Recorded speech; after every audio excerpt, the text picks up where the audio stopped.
homem sincero, reto, temente a Deus, e desviava-se do mal. E nasceram-lhe 7 filhos e 3 filhas. E era o seu gado 3.000 ovelhas, e 3.000 camelos, e 500 juntas de bois, e 500 jumentas. Era também muitíssima gente aos seus servos, de maneira que este homem era o maior que todos do Oriente. E iam os seus filhos e filhas a banquetes em casa de cada um no seu dia, e enviavam e convidavam as suas 3 irmãs a comerem e beberem com eles. Sucedia, pois, que, tendo descorrido o turno de dias de seus banquetes, enviava Jó e os seus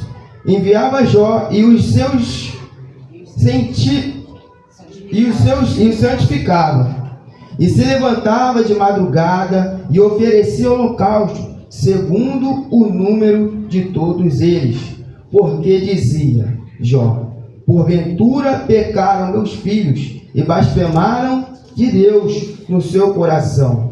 Assim fazia Jó continuamente. Amém? Vocês podem se assentar.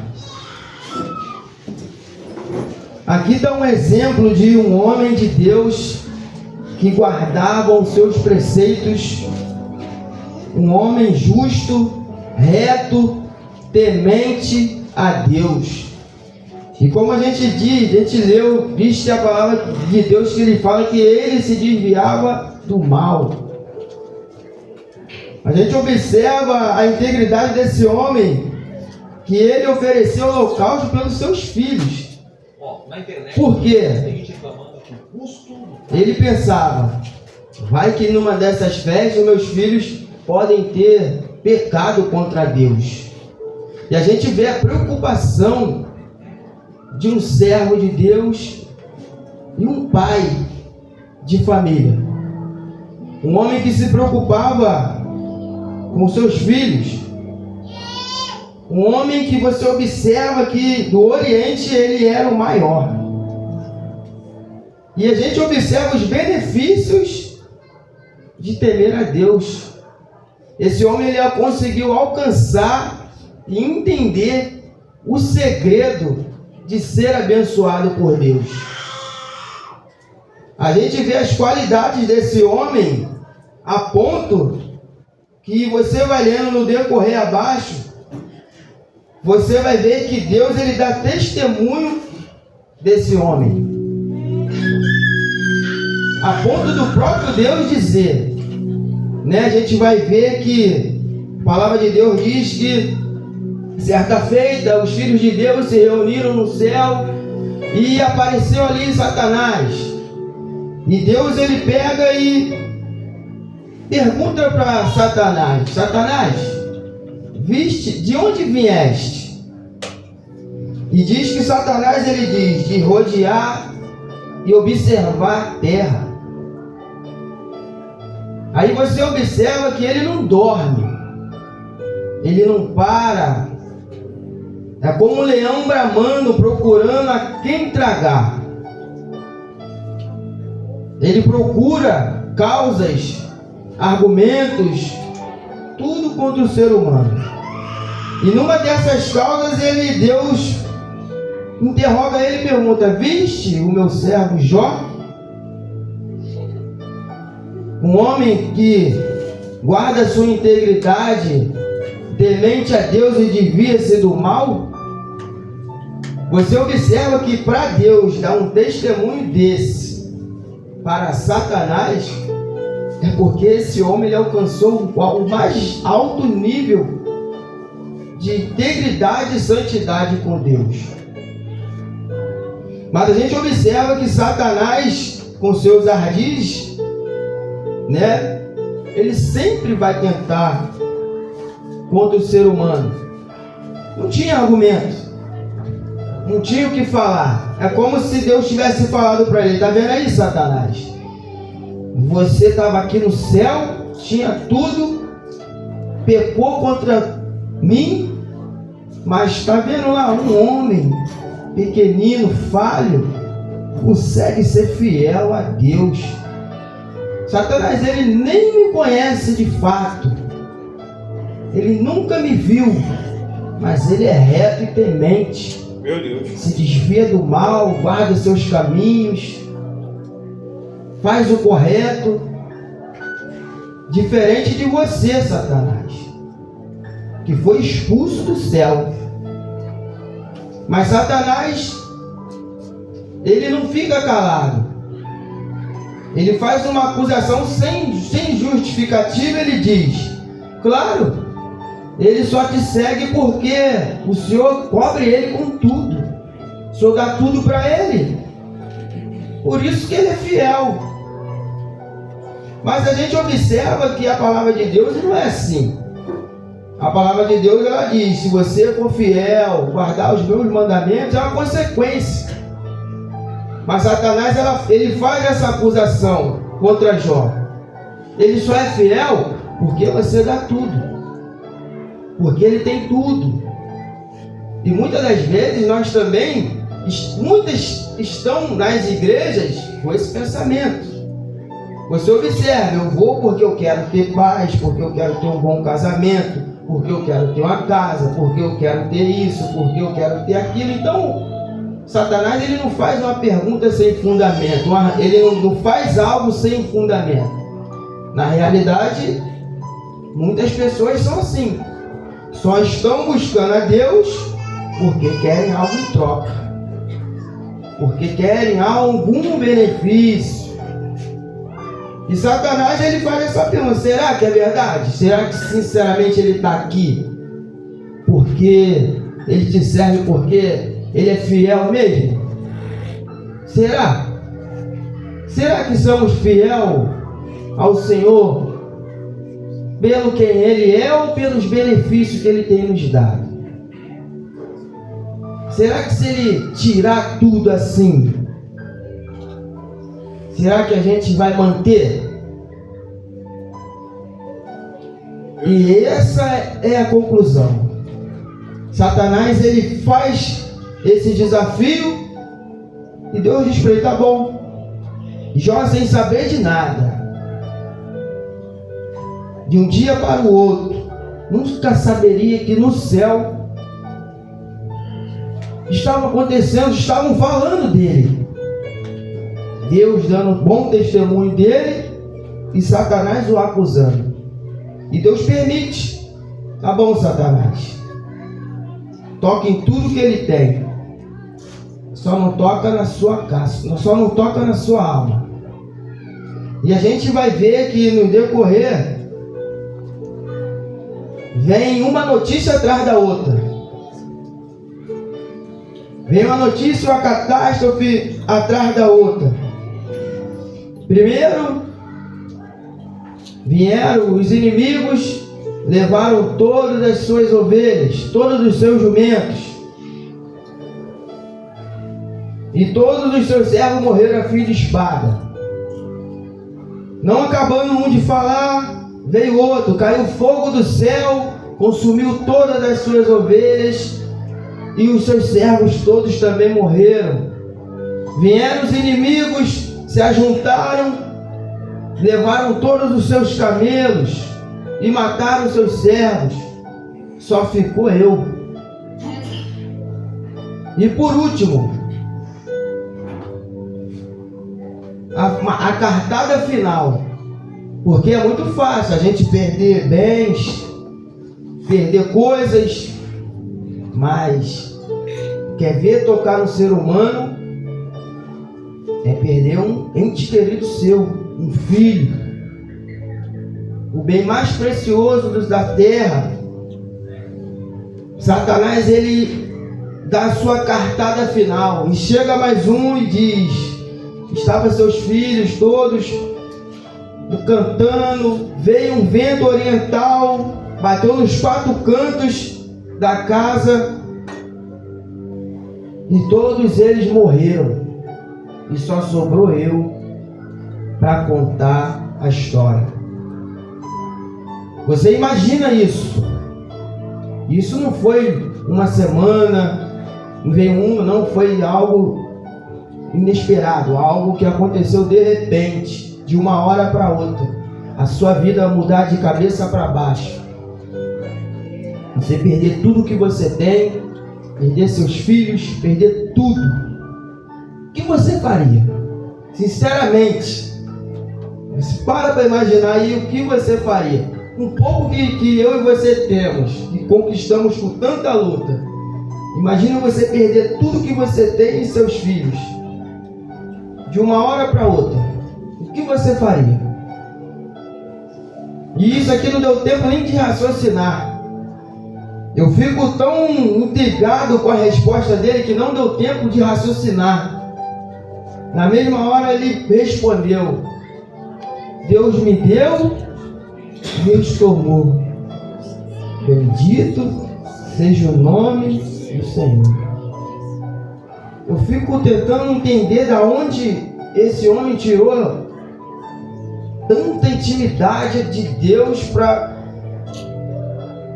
E Satanás, ele é envergonhado.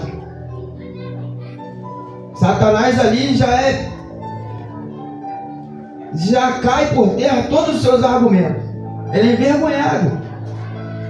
E aquele homem, ele mantém a sua integridade. E diz que novamente, vindo outro dia, em que os filhos de Deus vieram apresentar-se perante o Senhor, veio também Satanás entre eles e apresentar-se perante o Senhor. Então o Senhor disse a Satanás: de onde vens? E respondeu Satanás ao Senhor: de rodear a terra e passear por ela. E disse o Senhor novamente, e disse o Senhor a Satanás: observaste o meu servo Jó? Porque ninguém há na terra semelhante a ele, homem sincero, reto, temente a Deus, desviando-se do mal, que ainda retém a sua sinceridade, havendo-me tu incitado contra ele para consumir sem causa. Muitas das vezes somos testados, mesmo sendo fiéis, para servir de exemplo. Meu Deus. Muitas das vezes somos testados, sim. A gente não entende o porquê. Mas Deus, ele pega os seus filhos fiéis e ele, muitas das vezes, ele usa, sim, de experiência. Foi sim com o seu filho Jesus, santo, puro, foi levado ao matadouro por nós, e assim a nós também, mesma coisa. E o nome do Senhor é glorificado. Aleluia. Mas Satanás novamente. Então Satanás respondeu ao Senhor e disse: pele por pele, e tudo quanto o homem tem dará pela sua vida. Isso era algo que era dito. Quando o homem ele se vê ali na maior dificuldade contra a sua vida, ele vai fazer de tudo para proteger a sua vida. Ele não vai abrir mão, ele vai fazer de tudo, ele não vai abrir mão da sua vida. Então, pele por pele e osso por osso. É o Senhor, Satanás, quero ver se ele ficar doente mesmo, se ele vai ser fiel. E Deus sabia que ele seria fiel. Deus não poderia dar a vitória a Jó logo de início, de cara, sentenciar, porque Deus já sabia da integridade. Só pelo primeiro capítulo dele ter falado isso, a vitória dele já era certa. Mas Deus novamente permite. Deus permite o sofrimento. Ele permite a fé ser testada do mais alto grau, mais alto nível. Por quê? A fé que não é testada, meu irmão, é só esperança. A gente falar que tem fé, eu tenho fé que Deus pode fazer. Você falar é muito fácil, mas a fé que não é posta à prova, que não é passada no crivo ali do fogo do sofrimento, não é fé. Fé que não é testada é só esperança. Ouro que não passa pelo fogo não é puro. E Deus, Ele permite. Talvez você esteja passando por diversas coisas que você não entende. Diversas dificuldades, sem explicação, sem motivo. Não entende, não tem resposta. Mas você pode estar sendo testado para ser aprovado por Deus. E diz que Satanás, ele vai, novamente Deus fala, pele, só não toca na sua alma. E daí em diante o que já estava degradado, horrível, se torna agora impossível de suportar. Você imagine a doença que Satanás deve ter imposto àquele homem. Você imagine a pior doença que até hoje os estudiosos eles ficam tentando discernir qual era essa doença, o tamanho de sofrimento, o tamanho de dor que aquele homem sentiu. Você imagine qual foi essa doença, a ponto que aquele homem ele cheirava podre. Você observa que nos capítulos à frente diz que ele se sentava nas cinzas e se coçava com cacos.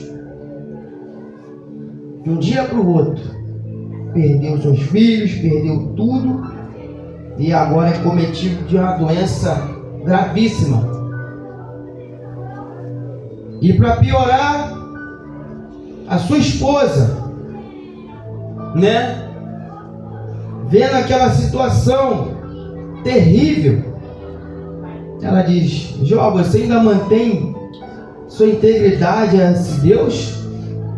Amaldiçoa-se Deus e morre, cara.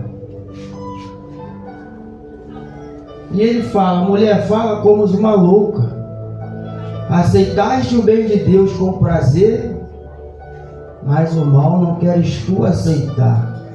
Nu saí do ventre da minha mãe, e nu voltarei para lá. Meu Deus. E ele responde, mas ele não responde a mulher com ofensa, porque foi terrível mesmo. A mulher ela perdeu tudo, perdeu os seus filhos, perdeu tudo, e agora vê o seu marido acometido de uma doença incurável, algo terrível. Ela falou para ele: Jó, olha só, você vai morrer de qualquer jeito, porque aos olhos naturais daquela situação não tinha mais jeito, acabou.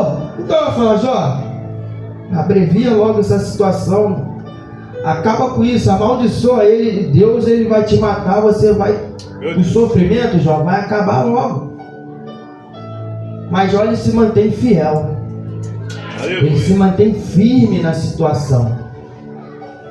E a gente observa que a notícia se espalha no Oriente, seus amigos de longe, seus 3 amigos, Eliafaz, Bildade e Zofar, eles marcam uma viagem e vêm ver Jó.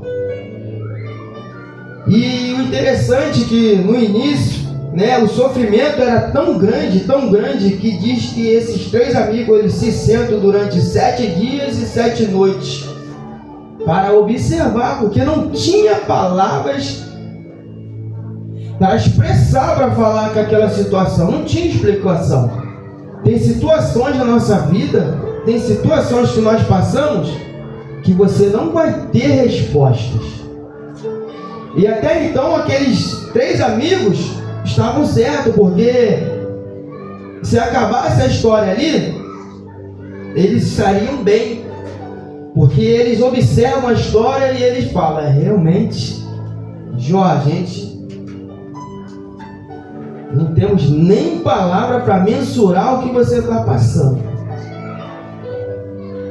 E muitas das vezes só precisamos disso, de um ombro amigo mesmo, de alguém que sente do seu lado e se compadeça da situação. Na hora mais difícil, o seu amigo ali, na hora que você mais precisa, de alguém que chega ao seu lado e fala: estou contigo, meu amigo, eu estou aqui. Você perdeu tudo, mas eu estou aqui, estamos juntos. Mas aí é que vem um problema maior. Por quê? E a gente comete muito esse erro, é de acusar sem causa, julgar sem causa. Porque na mente deles, né, na sociedade em que eles viviam, e você observa que foi assim até a vinda de Jesus, que eles julgavam, porque tinha um decreto, algo que eles seguiam, que é: os ímpios sofrem e os justos são abençoados. E eles tinham isso na mente. Jó, se você está passando por isso daí, foi porque você pecou.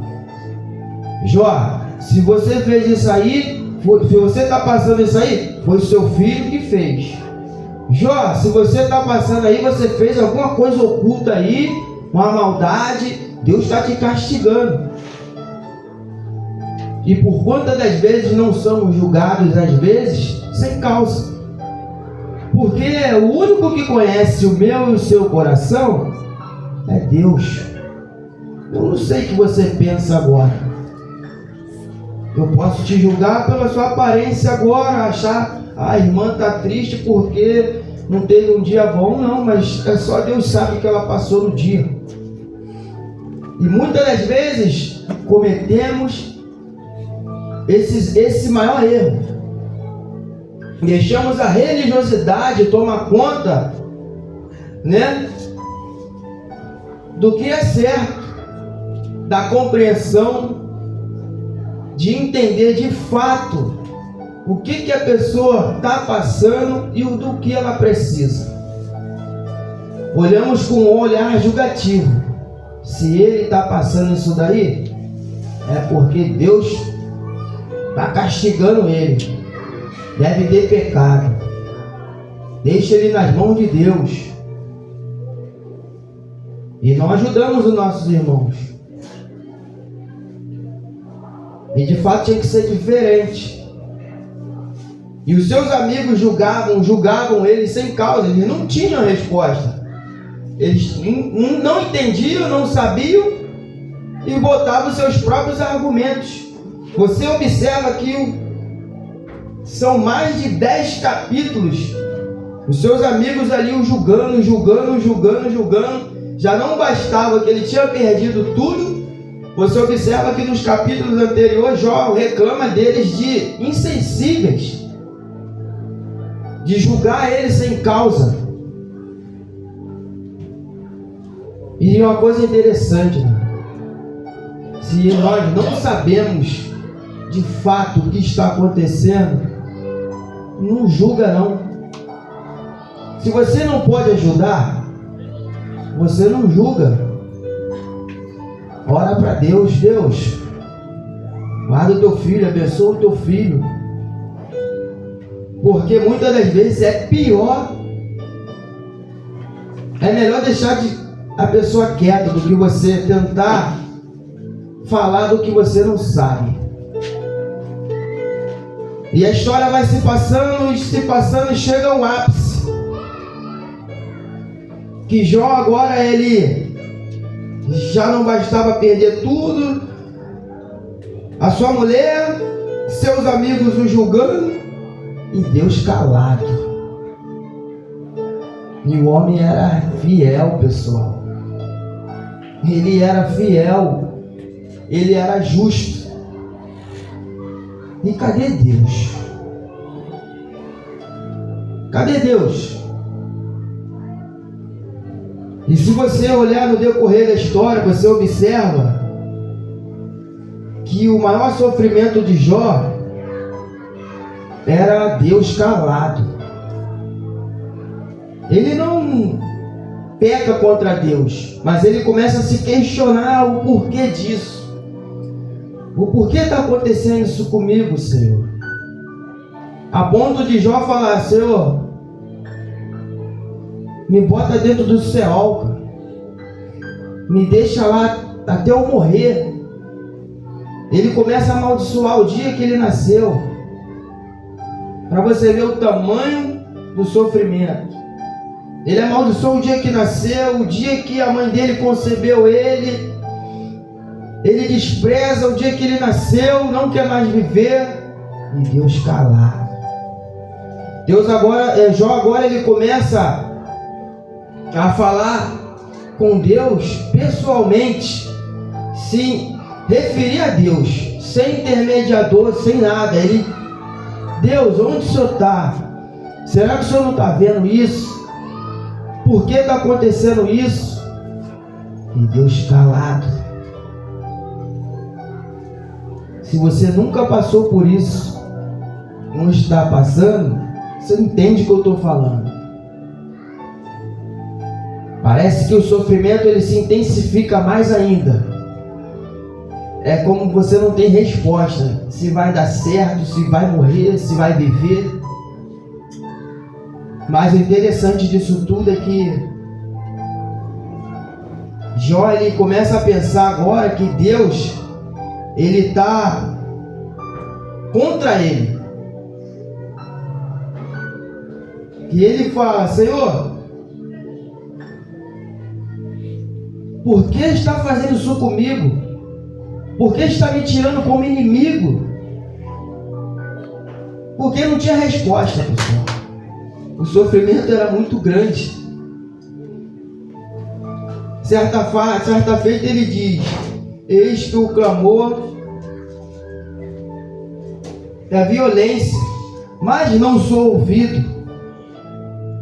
O grito de socorro, há grito de socorro, mas não tem justiça. É como se ele: Senhor, estou sendo injustiçado, o Senhor não faz nada. Até quando isso vai acontecer? Eu vou morrer, eu vou viver. O que vai acontecer? E se você observar Jesus na cruz, o maior sofrimento dele, o maior medo de Jesus foi esse. Quando Deus se cala, porque diz que ele suou sangue, porque ele sabia que haveria um momento que ele ficaria sozinho. Meu Deus. Esse é o maior pavor, é o maior medo. Davi também fala isso: Senhor, retira tudo de mim. Tudo, o Senhor pode tirar tudo. O Senhor só não retira a sua presença. Aleluia. Só não retira de mim a presença, pode tirar tudo. Só não retira a sua presença de mim.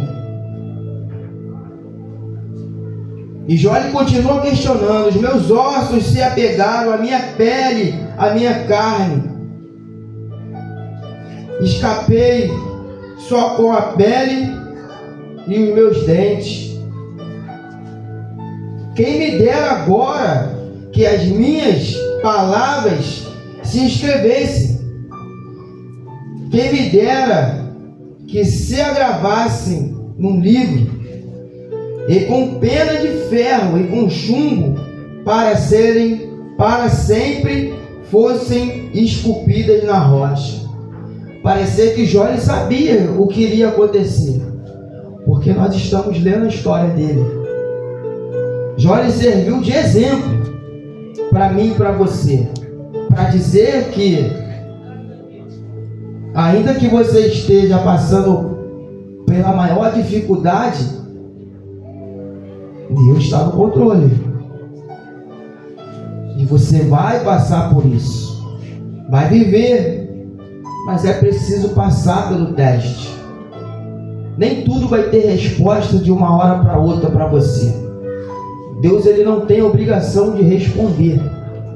Ele faz, refaz, faz quando quer, e ele não explica o porquê, para quê e para onde o que vai acontecer. Ele não vai te responder. Você só tem que passar. Mas em meio disso tudo, Jó ainda consegue tirar forças. E ele diz, no seu capítulo 19, de 25, ele diz: porque eu bem sei que o meu Redentor vive, e que por fim se levantará sobre a terra. E depois de consumida a minha alma, pela ainda que a minha carne, verei a Deus. Aleluia, glórias a ti. Vê-lo-ei por mim mesmo, e os meus olhos, não outros, o verão. E por isso o meu coração se consome dentro de mim. Jó ainda tinha fé. Ele buscou fé da onde não tinha. Mas ele passava entre o desespero, a agonia e a fé. Como suportar tudo isso? Como passar por essa situação tão terrível? Foi como perguntei para vocês no início. Mediante de tudo isso que eu estou falando para vocês, você manteria sua fé, sua integridade? Você se manteria fiel? Porque aqui ele não sabia que estava sendo testado. E se você observar, diz que em tudo Jó não pecou contra Deus. E nós, por menos a gente quer abandonar tudo, quer largar tudo, não vale a pena. Para viver assim eu prefiro ficar no mundo mesmo. Você está sendo testado. Porque eu te falo, quanto maior é a provação, maior é a vitória. Se estamos fiéis a Deus, servimos a Deus, se estamos passando pela situação, pode ter certeza que Deus não vai te abandonar. Ele vai te dar vitória. Depois disso tudo, pessoal, depois dos seus amigos os questionarem, julgar sem causa, depois disso tudo, é tão terrível que os amigos de Jó fizeram, que para tentar responder o que ele estava passando, um deles ele diz: Jó, você ainda está passando um pouco. Deus é misericórdia, teve misericórdia, Jó. Você tinha que passar mais. Isso deve ter sido um pecado oculto. O outro diz: Jó, Deus ainda foi piedoso. Seus filhos pecaram contra Deus, por isso que eles morreram. Você imagina passar por tudo isso, pessoal? Você imagina? Mas depois de 37 capítulos, o livro de Jó tem 42. 42? Isso. 42 capítulos, o livro de Jó. Deus vai responder a Jó em 38.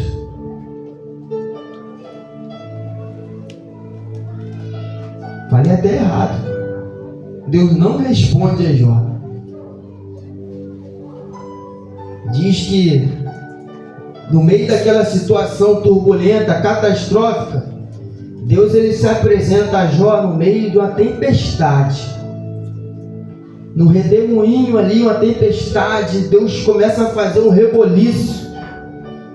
É até meio oposto, né? Quando se fala de Elias. Quando a gente está pregando ali, muitas das vezes, a gente fica esperando Deus vir falar na tempestade, porque lá em Elias vem o terremoto, vem furacão. Deus falou na brisa. Mas aqui Deus fala Deus mostra pra gente que Ele fala como quer. Ele não vai sempre falar na brisa. Aqui Ele falou na tempestade. Deus, Ele veio quebrando tudo. No meio do redemoinho.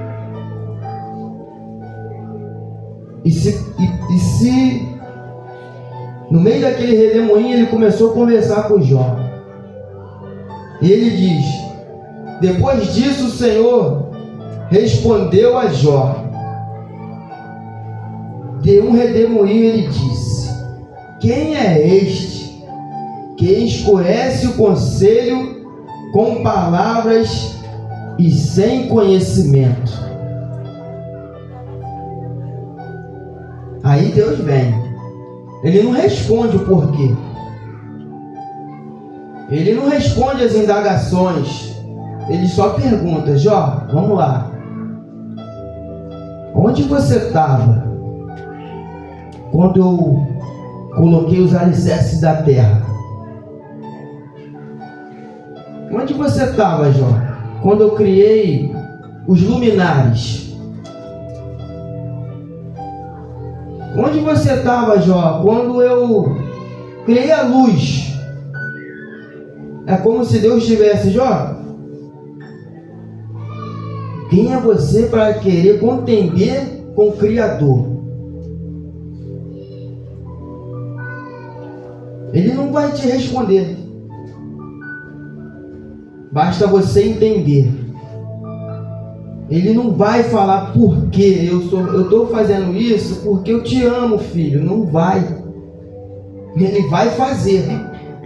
E ele vai falando. Vamos lá. Quando passei sobre ele o meu decreto, ele pus portas. Vamos lá. Quem lhe pôs as medidas, se tu sabes? Ou quem estendeu sobre os cordéis? Sobre que estão fundadas as bases? Ou quem assentou a sua pedra de esquina? Quando as estrelas e as alvas juntas se alegravam e cantavam, e todos os filhos de Deus rejubilavam. Onde você estava, Jó? Quando eu criei a terra, algo foi tão esplêndido que as estrelas e os filhos de Deus jubilavam. Tu viu isso, Jó? Quem é você, Jó? Era o Criador se apresentando para a criatura. Jó, aonde você estava quando eu coloquei limite no mar? Que falei: mar, daqui você não vai passar. Jó, você pode falar para o sol não brilhar hoje? Você sabe para onde vai o vento oriental? Você foi lá no fundo do abismo, Jó? Você trancou as portas do inferno? Onde você estava, Jó? Deus foi mostrando para Jó, foi perguntando para ele, se ele poderia impedir as forças mais naturais e básicas da terra. E Jó não tinha resposta. Você vê que Jó não fala mais nada. Jó ele só fica quieto. Ele pergunta para ele: a chuva porventura tem paz, Jó? Ou quem gera as gotas do orvalho? De que ventre procede o gelo? E quem gera a geada no céu? Ou poderás tu ajuntar as cadeias de 7 estrelas? Ou soltar os atrilhos do Orion?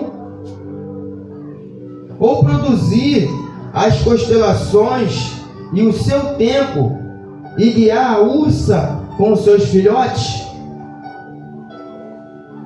Ou pode levantar sua voz até as nuvens para que a abundância de águas te cubra?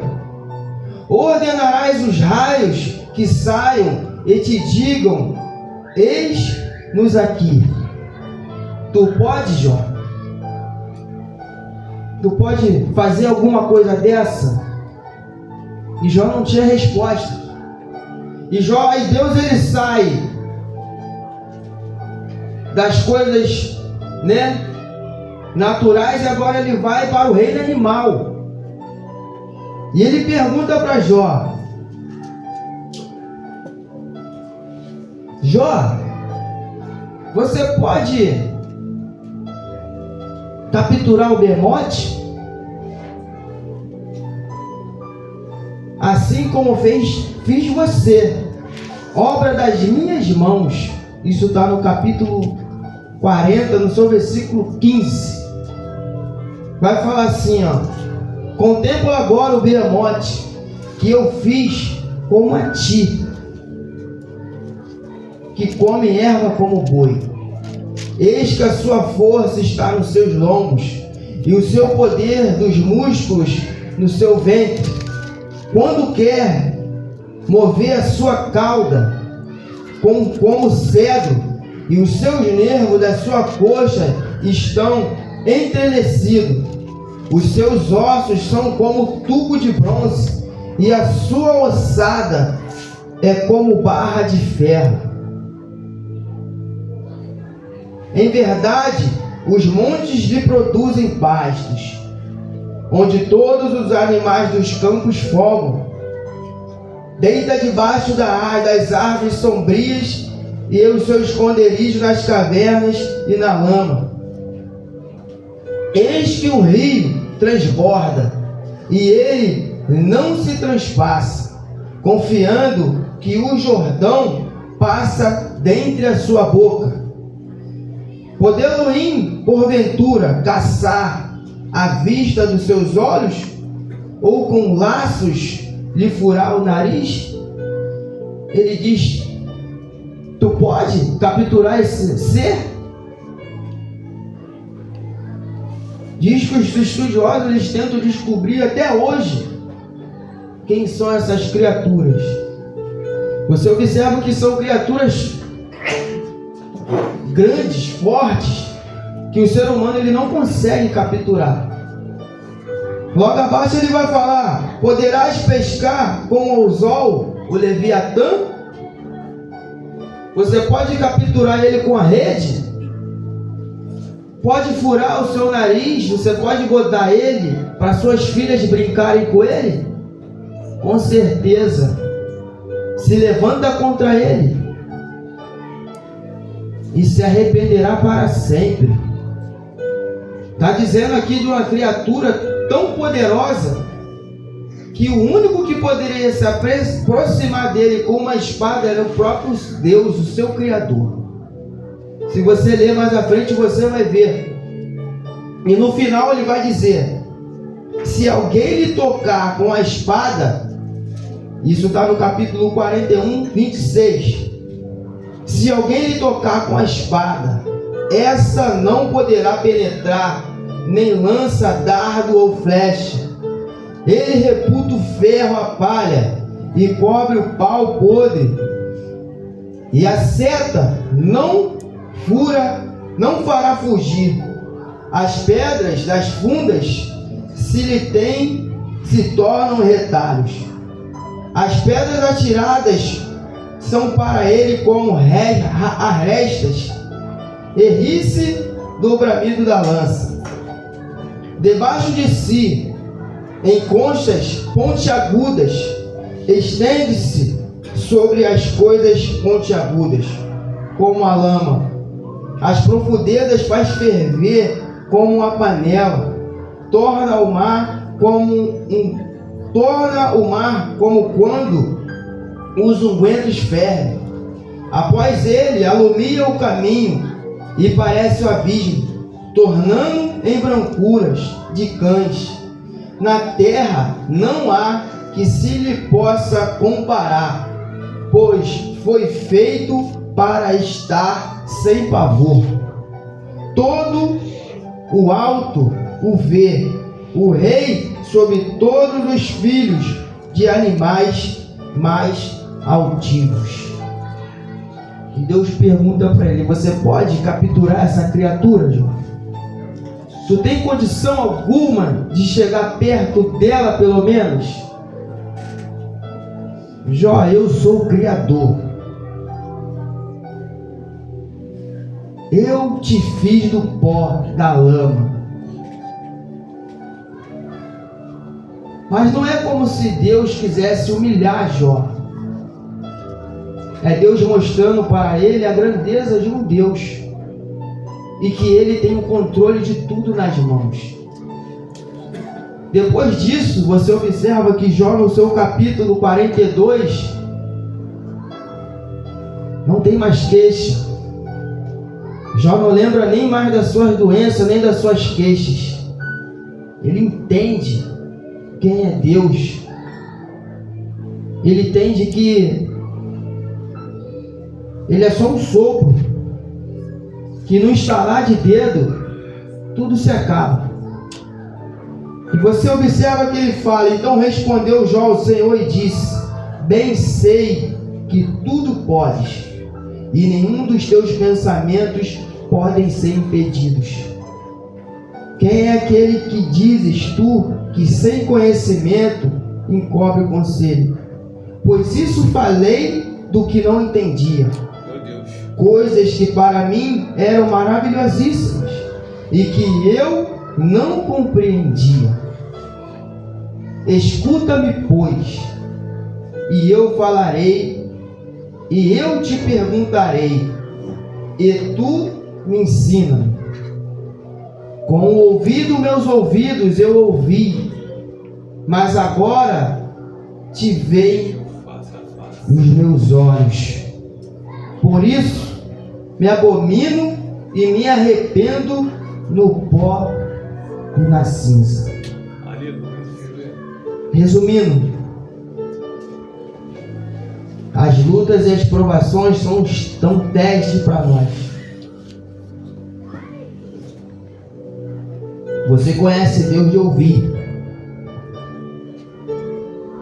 mas as lutas e as provações, elas vão te moldar de tamanho fato que você vai conhecer realmente quem é Deus. Glória a Deus. Você vai entender que tudo que você passar, quando você passar, nada te afasta dos caminhos do Senhor. Aleluia. Pode parecer doloroso, pode parecer dolorido, mas o final é final de vitória. Porque a vida com Deus vale a pena, mesmo que haja toda dor e sofrimento. É como um pai que corrige o filho, é pro bem. Imagine se você pai, der tudo que o seu filho quer, tudo que ele pedir na hora você dá para ele. Ele vai crescer um filho mimado, um filho mal criado, desobediente, sem compromisso, preguiçoso. E é o mesmo pensamento. Para crescer, meu irmão, é a base da luta. Então, se está passando pela dificuldade hoje, dá glória a Deus, porque vai valer a pena. No capítulo, para a gente finalizar, todos aqueles, que acusavam Jó sem causa, diz assim no capítulo 42, 7: Sucedeu, pois, que acabando o Senhor de dizer a Jó aquelas palavras, o Senhor disse a Elifaz, o temita: a minha ira se acendeu contra ti e contra os teus dois amigos, porque não disseste de mim o que era reto, como o meu servo Jó. Tomai, pois, 7 bezerros e 7 carneiros. Ide ao meu servo Jó, e ofereceis holocausto por vós e pelo meu servo. E Jó orará por vós, porque deveras a ele aceitarei, para que eu vos não trate conforme a vossa loucura, porque vós não falastes de mim o que era reto, como meu servo Jó. Observa o perigo, tá, pessoal? De você julgar sem causa. Então foram Eliafaz, o Temita, e Bildade, o Suíta, e Zofá, o Manamatita, e fizeram como o Senhor lhe dissera. E o Senhor aceitou a face de Jó. E o Senhor virou o cativeiro de Jó quando orava pelos seus amigos. E o Senhor acrescentou a Jó outro tanto em dobro, e tudo quanto dantes possuía. Então vieram a ele todos os seus irmãos e todas as suas irmãs e todos quantos dantes conhecera, e comeram com ele pão em sua casa e se condoeram dele, e o consolaram de todo o mal que o Senhor lhe havia enviado. A cada um deles deu uma peça de dinheiro e cada um pendente de ouro. E assim abençoou o Senhor ao último estado de Jó, mais do que o primeiro, porque teve com 14.000 ovelhas e 6.000 camelos e mil jumentas de bois e 1.000 jumentas. E também teve 7 filhos e 7 filhas. E chamou o nome da primeira Gemima, e o nome da outra Késia, e o nome da terceira Queren-Hapuque. E em toda a terra não se acharam mulheres tão formosas como as filhas de Jó. E o seu pai lhes deu herança entre os irmãos. E depois disso viveu Jó 140 anos, e viu os filhos e os filhos de seus filhos até a 4ª geração. Então morreu Jó, velho e farto de dias. Graças a Deus. Fique de pé. Que maravilha, Senhor. Vale a pena ser fiel. Foi falado aqui, Salmo 128. Eu vou até ler ele para finalizar.